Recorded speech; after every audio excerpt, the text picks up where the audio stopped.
വയനാടിന് കൈത്താങ്ങാകാൻ തന്റെ ഗർഭിണിയായ പശുവിനെ വിറ്റ പണം മുഖ്യമന്ത്രിയുടെ ദുരിതാശ്വാസ നിധിയിലേക്ക് നൽകി 76കാരൻ.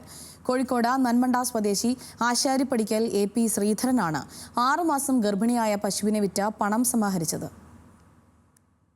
വയനാടിനു വേണ്ടി തന്നാലാകുന്നത് എന്തെങ്കിലും ചെയ്യണമെന്ന ആഗ്രഹമുണ്ടായിരുന്നെങ്കിലും എങ്ങനെയെന്ന ചോദ്യം കുറെ ദിവസമായി തന്നെ അലട്ടുകയായിരുന്നുവെന്ന് കോഴിക്കോട് നെന്മണ്ട സ്വദേശി ആശാരിപ്പടിക്കൽ AP ശ്രീധരൻ പറയുന്നു. മുൻപ് തെങ്ങുകയറ്റ തൊഴിലാളിയായിരുന്നു. ഇപ്പോൾ പ്രായം 76. പ്രായമായതിനാൽ ഇപ്പോൾ തെങ്ങ് കയറാറില്ല. പെട്ടെന്നെടുക്കാൻ പണമില്ലാത്തതിനാലാണ് പശുവിനെ വിൽക്കുക എന്ന തീരുമാനത്തിലെത്തിയത്.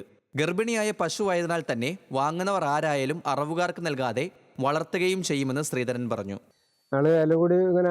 എന്ത് കൊടുക്കുമെന്നുള്ളത് തൽക്കാലം കയ്യിൽ ഇപ്പം പൈസ ഒന്നും ഇല്ലാത്തപ്പോൾ എന്ത് കൊടുക്കുമെന്നുള്ളതിനെ പറ്റി ആലോചിച്ചപ്പോൾ ഞങ്ങൾ ഒരുമിച്ച് ഒരു കൂട്ടായിട്ട് ഒരു തീരുമാനം എടുത്താണ് ഇങ്ങനെ പശുവിനെ നമുക്ക് കൊടുക്കാന്നുള്ളത്. അപ്പോൾ 6 മാസം ഗർഭിണിയാനെ കൊണ്ട് ഇതിനെ ആരും അറുത്ത് കൊല്ലും അങ്ങനത്തെ ഇതിനും ഉപയോഗിക്കില്ല. അതെന്തായാലും പോറ്റും എന്നുള്ള ഒരു ഉറപ്പ് ഞങ്ങൾക്കുണ്ട്.